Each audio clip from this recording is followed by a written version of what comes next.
How do we talk with spirits?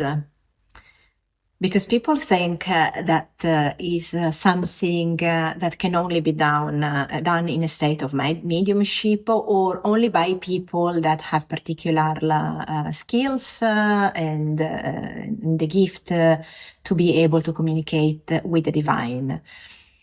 First of all, we need to say that the divine is everywhere. It's not just in a very far sky up there, far from our reality, but the divine is around us, is in the people that we meet, in the events that happen in our life, is inside ourselves, because there is an element of the divine inside ourselves, which also allows us to have endless opportunities. We are only able to live a limited life when we live in the mind, which is not only our own mind, but it's the mind of the world.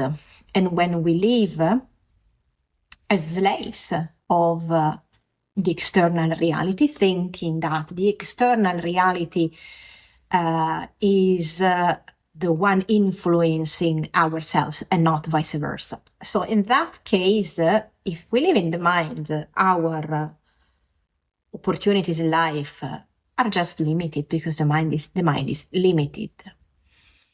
When we instead live with the co-creation with the divine, which means that there is an element of creativity. We co-create with the divine what is happening in our life. It's not ourselves only.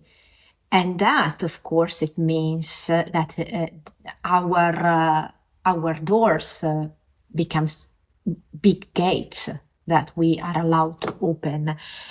And there is this element it's also connected in shamanism with the shamanic erotic, this element which can also be connected with the tantric perspective in considering the divine as the mystical spouse, we would say, where you can visualize your spouse in a female way, in a female aspect, in a male aspect, in an androgynous way, regardless of your preferences. It's simply how do you visualize the element of the divine which is present in each event in your life. And so this element of making love with your mystical spouse gives you the opportunity to give birth to an idea, give birth to new sources of inspirations, new happening that you are able to realize. So this element of co-creating, of being able to be creative in whatever you are doing, it simply allows you to live out of the box. It just simply see you as someone that has been prepared by society to do this, and doesn't feel ready to do anything else, and doesn't feel worth receiving more than probably what his or her own family expected him or her to do, his ancestors, the story of your own lineage has been that you've always done this sort of work, you've always been a baker for generations, and so you have to be a baker as well, but maybe this is not your soul mission, maybe this is not your own passion. And this element of creating with your hands, you can apply that, for example, to pottery or anything else.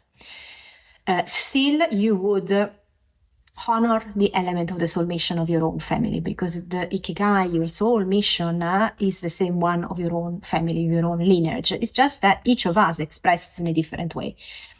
So when we think that we co-create with the divine, we also need to be able to learn how to read images. This is how we interact with spirits. This is how we communicate with the spirits. The spirits talk to us through images in a visual way, which means not only visions, not only things that we are able to see spirits around us, which is of course also possible, but simply reading the images that are in our lives. So changing the reading code, moving to a more poetic mind, aligning and combining all the dots of the elements that we encounter every day. So reading the synchronicities.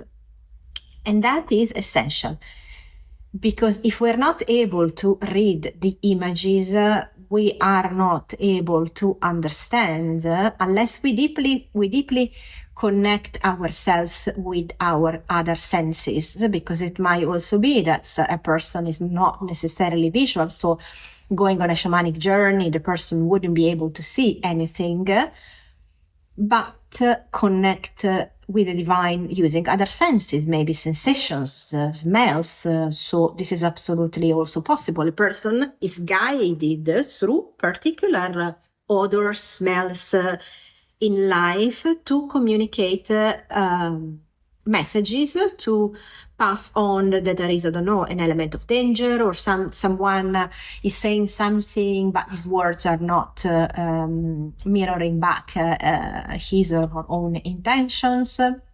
So still, it's a connection with the senses, but still, images.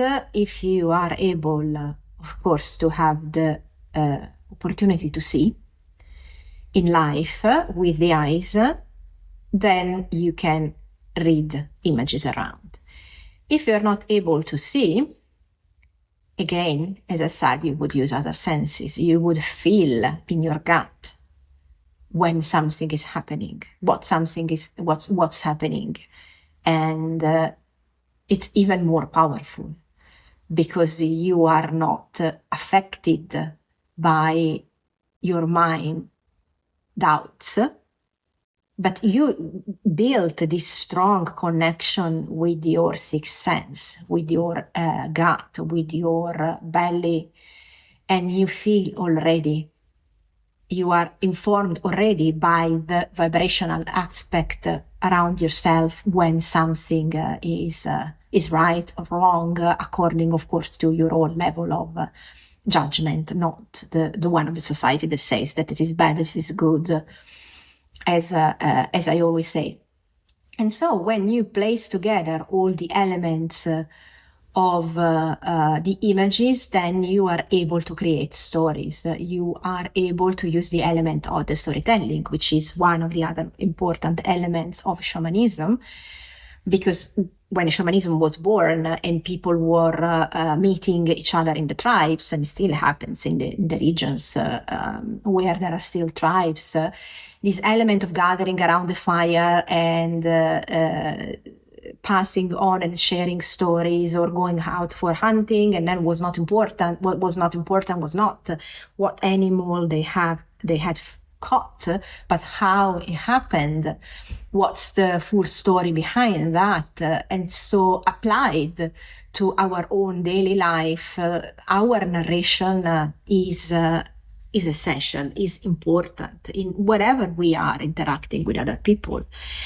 And also the fact that whenever something is successful, is going ahead, we need to ask ourselves, what is the story that I've said to myself?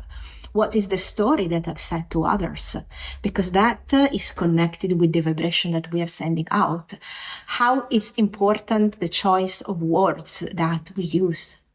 Because words can be liberating, or they can be a cage in which our thought is secured from the mind point of view, but at the same time is condemned.